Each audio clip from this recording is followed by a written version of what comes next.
Stay on the beach, the place to be. All the tips and ways to make the first. Mando the slides. Ah, estupendo.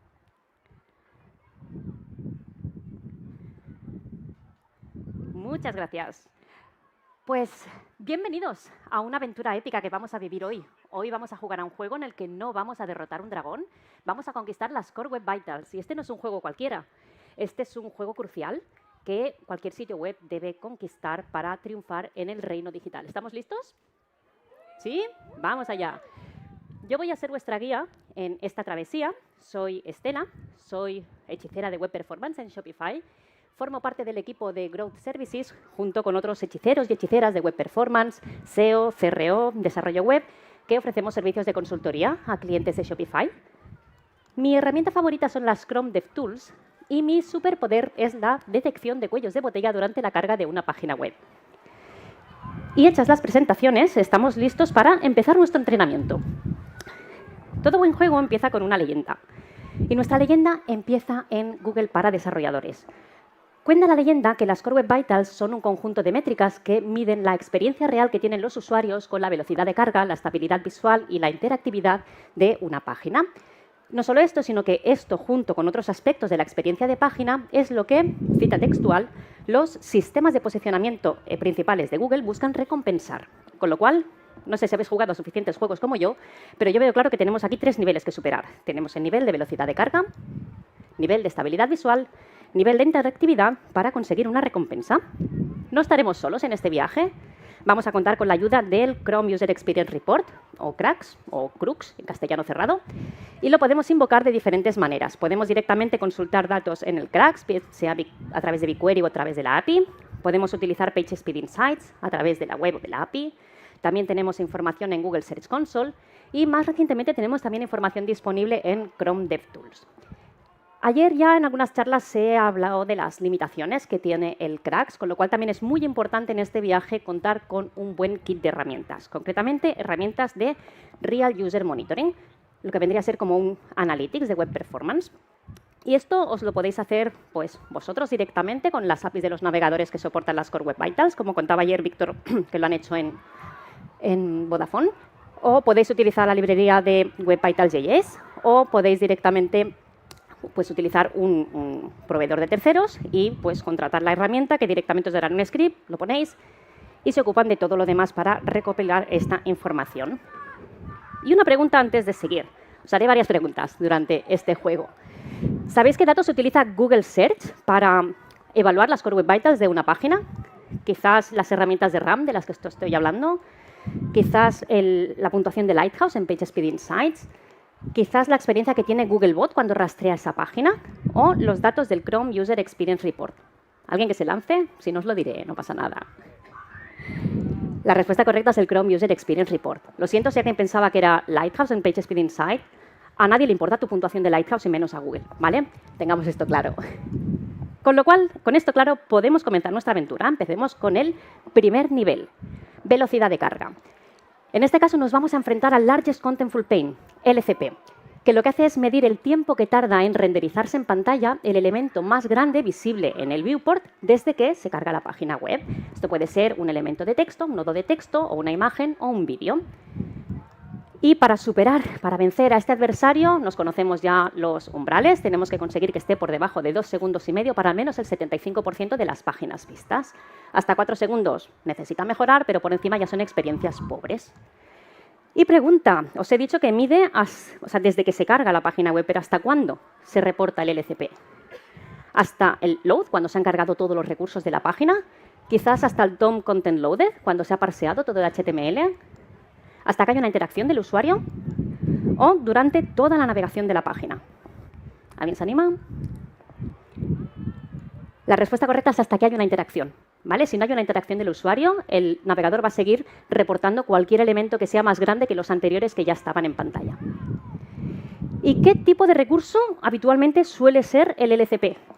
¿Una imagen o vídeo? Porque un vídeo no deja de reportar el primer frame, que es una imagen, o un nodo de texto.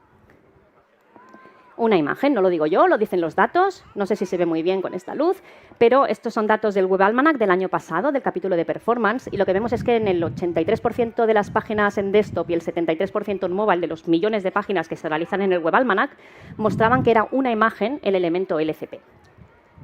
¿Y cómo vencemos al LCP? Desgraciadamente solo me quedan 15 minutos y no puedo entrenaros para vencer al LCP en este tiempo, pero os puedo decir cuáles son los hechizos que generalmente os pueden ayudar a vencerlo para que los practiquéis por vuestra cuenta. Primero de todo, intentad mejorar el time to first byte. No porque os lo diga yo, esto también está respaldado por datos. Google el año pasado compartió datos internos del Chrome User Experience Report de las subpartes del LCP y en las medianas de los percentiles 75 se mostraba que el time to first byte siempre era la subparte que solía ser más lenta. Con lo cual, antes de reinventar la rueda y reoptimizar otras cosas, echadle un ojo al time to first byte. Siguiente, los recursos render blocking. Esto intentad que sean siempre los mínimos e imprescindibles. Ojo con los avisos de cookies y pop-ups. Como os decía, el LCP se va a reportar siempre que no haya una interacción, con lo cual elementos que se carguen incluso más tarde que vuestro contenido, como son los avisos de cookies o suscríbete a mi newsletter, pueden ser el LCP y suelen ser bastante lentos. En el caso de vídeos, utilizad el poster attribute. Yo os recomiendo utilizar el primer frame del vídeo aquí para que la navegación sea más fluida cuando se cargue el vídeo. Y en el caso de client-side rendering, intentad evitar utilizar client-side rendering para el elemento LCP, ¿vale? Utilizar JavaScript para renderizar HTML suele ser más lento. Y luego también, último, pero súper importante porque esto pasa muchísimo, no hagáis lazy loading del elemento LCP. Esto hará que el navegador tarde más en pedir esa imagen, con lo cual va a generar un poquito de delay. Con esto estamos listos para pasar al siguiente nivel, estabilidad visual. Aquí nos vamos a enfrentar al Cumulative Layout Shift, o CLS, que lo que mide, si leéis la definición oficial de la documentación y lo entendéis a la primera, hacéoslo mirar, ¿vale? Porque no hay quien lo entienda. Os lo voy a explicar para humanos. No se ve nada bien, pero tenemos aquí dos párrafos que se han renderizado y nos aparece un banner, nos aparece una imagen y lo que hace es que los elementos que ya tenía renderizados se desplacen. Esto es lo que mide el CLS. Mide el tamaño de los elementos que se han desplazado y cuánto se han desplazado. Esto hace un cálculo por detrás y reporta un numerito. Tenemos que conseguir que ese numerito esté por debajo de 0,1, no tiene unidades esta métrica, y por encima de 0,25 ya estamos hablando de experiencias pobres. Y pregunta, ¿hasta cuándo se reporta el CLS? Os doy las mismas opciones que os he dado antes para el LCP. Se reporta durante toda la navegación, con lo cual no os obsesionéis solo con mirar el CLS durante la carga de una página, como puede ser con Lighthouse, porque si luego haciendo scroll hay CLS, eso se va a reportar al Chrome User Experience Report, ¿vale? ¿Y cómo vencemos al CLS? Los hechizos para vencer a este adversario van enfocados a CSS. Primero, siempre estableced tamaño explícito para las imágenes, si no el navegador no reserva ningún espacio y hasta que no se descargue la imagen no sabrá cuánto ocupa y va a desplazar el texto que ya estuviera visible. Lo mismo con contenido dinámico, bien sean banners, bien sean componentes que estéis renderizando con React o cualquier otra tecnología JavaScript.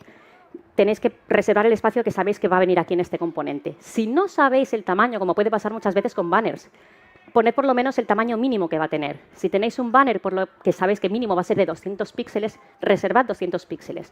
Si luego es de 400, le habremos reducido el CLS a la mitad, porque ya le hemos reservado la mitad del espacio, ¿vale? Y luego, en el tema animaciones, evitad en CSS hacer animaciones modificando las propiedades de height, width, top, right, bottom o left. Aunque visualmente va a hacer lo que queréis, el cómo se computa esto va a generar CLS. Con esto estamos listos para pasar al siguiente nivel, interactividad. Aquí nos enfrentamos al Interaction to Next Paint, INP. Lo que mide también es un poco complicado de entender si lo leéis tal cual en la documentación oficial. Os lo explico de esta manera. Esto es el hilo principal del navegador. Los navegadores son, por defecto, secuenciales, ejecutan una tarea detrás de otra. ¿Y qué nos pasa aquí? Pues que el navegador está ejecutando algo. Y aquí tenemos un clic.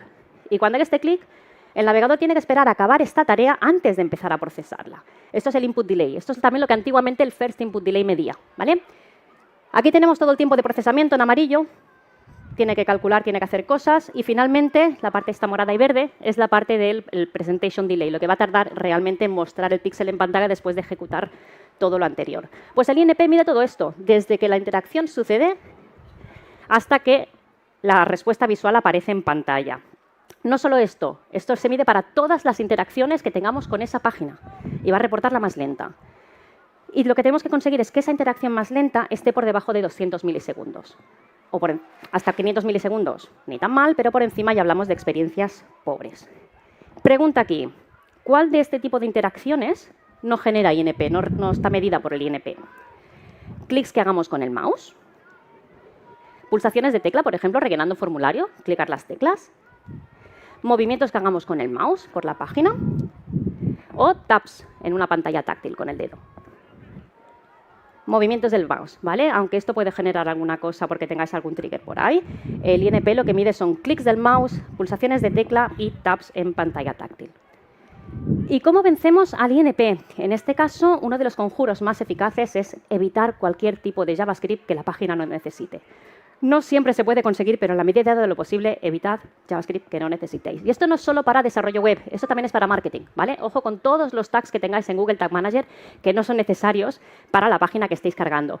Y ojo con parar campañas o desactivar campañas y mantener los scripts en las páginas, ¿vale? Quitemos todo lo que no necesitemos. Luego, minimizad el tamaño del DOM siempre que sea posible.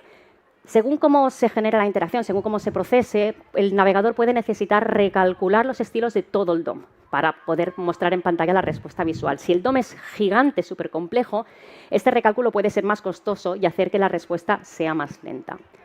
Luego también, optimizad las long tasks, las tareas largas, ¿vale? Cuando tenemos tareas muy largas nos puede afectar en dos aspectos. El input delay, que os decía, porque el navegador está ocupado haciendo cosas, hacemos clic y hay que esperar a que acabe esa tarea larga. O también en la parte de procesamiento, porque si procesar la interacción es súper lento, pues al final también la respuesta visual será más lenta. Esto, las buenas prácticas lo que nos dicen es que intentemos dividirlas en tareas más pequeñas. De este modo lo que podemos hacer es que entre tareas comprobemos si queda algún input pendiente de atender, y en el caso de procesamiento lo que podemos hacer es priorizar aquellas tareas que son críticas para mostrar el resultado en pantalla y mover las que no son críticas al siguiente frame con Request Animation Frame. Y por último, ojo con renderizar HTML con JavaScript en el cliente. Esto es costoso, esto puede hacer también pues, que tengáis unas interacciones más lentas.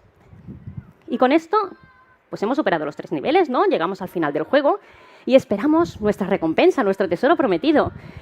Pero nos vamos a Google Search, buscamos a ver si nuestros resultados realmente han tenido un boost de SEO. Perdón, antes pregunta, me he adelantado yo. ¿Qué Core Web Vital creéis que es la que cuesta más de mantener por debajo de los umbrales que os he definido? ¿El LCP, el CLS, el INP o nada? Esto está superado, ya las Core Web Vitals no son un problema. La respuesta correcta es el LCP. No lo digo yo, lo dicen los datos. Estos son los datos del Chrome User Experience Report del mes de abril, publicados en mayo. Veis, no sé si se ve muy bien, pero solo el 68% de los dominios que están en el Chrome User Experience Report, perdón, reportan un buen LCP. En cambio, CLS pues casi el 80% y el INP el 85%. En cambio, de forma combinada, los dominios que superan las 3 Core Web Vitals son solo el 53%. Nos queda trabajo por hacer aquí. Pero bueno, nosotros hemos superado esto. Hemos superado los 3 niveles, tenemos las 3 Core Web Vitals en verde. Esto cuando corréis Page Speed Insights en la web, esta información que os sale antes del Lighthouse, del numerito de 0 a 100, estos son datos del Chrome User Experience Report si existen datos para esa página, ese dominio del Chrome User Experience Report. Lo tenemos todo en verde, estamos genial, buscamos esa recompensa, nos vamos a Google Search y vaya, nuestro tesoro está en otro castillo. Nos podemos encontrar con que no hay una mejora evidente del SEO simplemente por el hecho de haber mejorado las Core Web Vitals en una página concreta. ¿Y esto por qué? Y esto voy a jugar la carta del gran John Mueller el Gris, que nos dice, esto lo ha repetido varias veces, que no hagamos overfocus en las Core Web Vitals. Lo repito, no hagamos overfocus por si no se ve bien. Lo que es importante es detectar grandes problemas y caídas que tengamos, ¿vale? Pero no nos obsesionemos con que las Core Web Vitals va a ser la solución a todos nuestros problemas SEO. Pero bueno, no pasa nada. Hemos aprendido un montón de cosas durante este viaje y no solo esto, sino que además hemos desbloqueado un nuevo superpoder. Hemos mejorado la UX de nuestros usuarios. ¿Sabéis generalmente con qué se suele correlacionar tener una buena user experience? Con el conversion rate.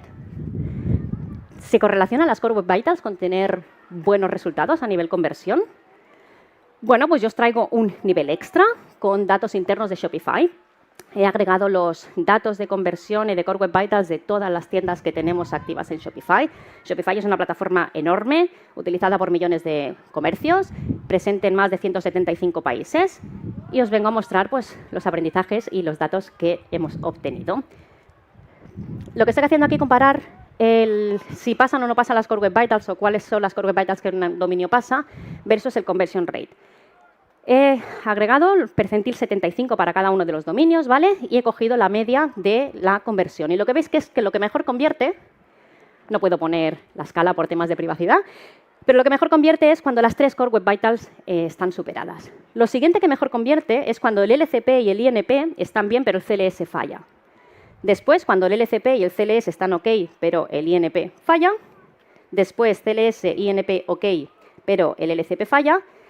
Y os he puesto aquí cuando ninguna de las 3 Core Web Vitals pasa. Como veis, hay cierta correlación, ¿no? Tener las Core Web Vitals OK parece convertir mejor. Y no solo esto, si os fijáis, los 3 primeros grupos muestran que el LCP está OK. Con lo cual vamos a ver esto en más detalle. Perdón, no os he dicho las diferencias, ¿vale? Cuando esto está OK y el LCP INP es un 9% menos, 22% menos, 27% menos y 34% menos. Y aquí vamos a ver el LCP. Hemos visto que parece ser que cuando algo convierte mejor, el LCP está bien. Y aquí veis una fuerte correlación. Aquí es el conversion rate, la curva, y esto es el valor del LCP, el percentil 75 del LCP para los dominios, ¿vale? Aquí estaría el 2,5 segundos, aquí estaría 4 segundos, y lo que veis es que cuando las webs son súper rápidas, sí que vemos un impacto en que es mucho mejor la conversión.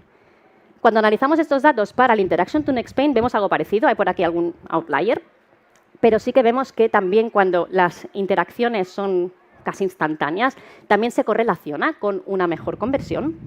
Y en el caso del CLS es mucho más plano. Vemos una menor correlación de, bueno, tener el CLS bien va a impactar muchísimo. Parece ser que es algo que a nivel user experience a lo mejor no tiene un impacto tan negativo. No lo sabemos bien. Como os digo, estos son los datos que tenemos, estas son las observaciones que hemos hecho.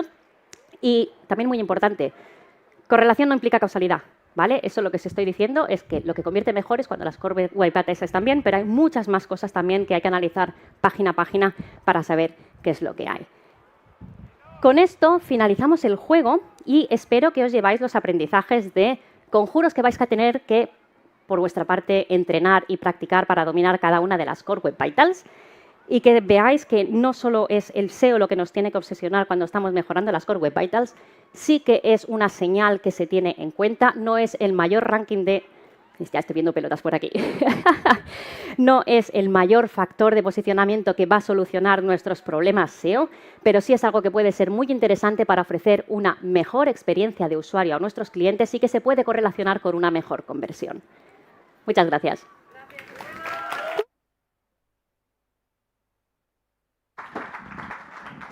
Bueno, sin piedad. Qué grande, Estela. Oye, ¿alguna pregunta para Estela antes de que se baje? Ahí tiene una pregunta. Espera, que voy y te doy el micro. Bueno, qué bien, preguntas, claro que sí, hay que hacer preguntas. Hola, ¿qué tal? Perdona, falta de profesionalismo a venir aquí en bikini. Mi pregunta va, bueno, sobre todo porque es cierto que muchas agencias tenemos clientes, bueno, y que igual tienen desarrollos a medida, pero hay otros que casi siempre vienen con algún maquetador, como puede ser Elementor.